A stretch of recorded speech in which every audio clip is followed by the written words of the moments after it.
With top binds, the compression is on the top.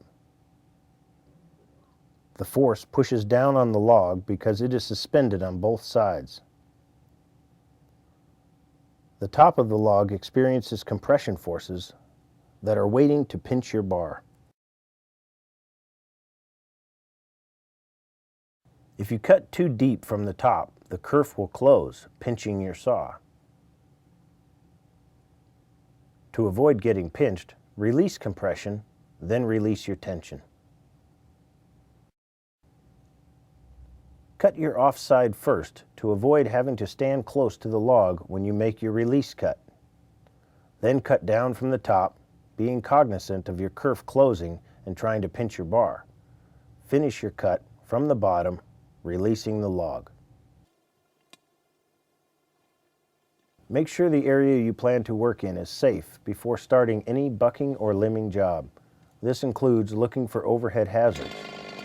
Also check the offside for any obstacles.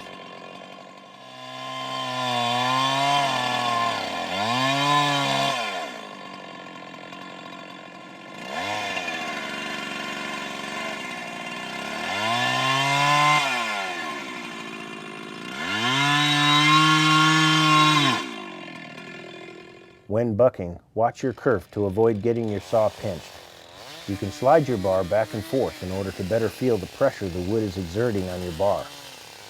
Avoid pulling the saw up or down if the kerf closes.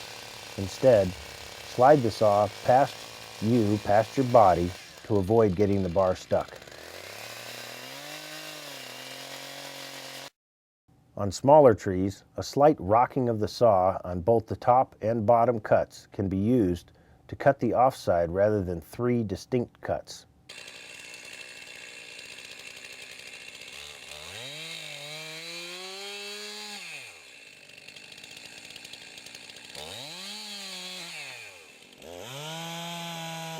Using a wedge to protect your saw is slightly more time-consuming, but is the best way to avoid saw damage caused by getting pinched.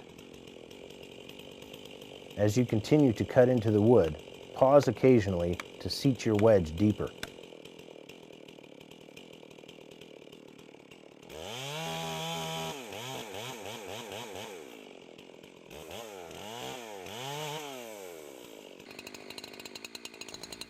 A pie cut can be removed to allow slower movement of the tree. This is often recommended for new cutters.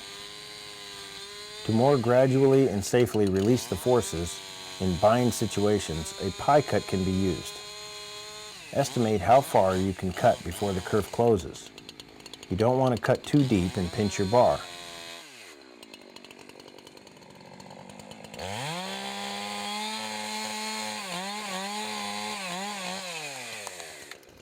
Start to cut part of your pie.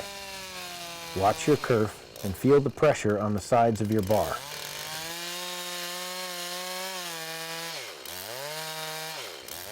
Then cut your offside and finish from the bottom. Some areas insist on cutters using nothing but pie cuts when bucking.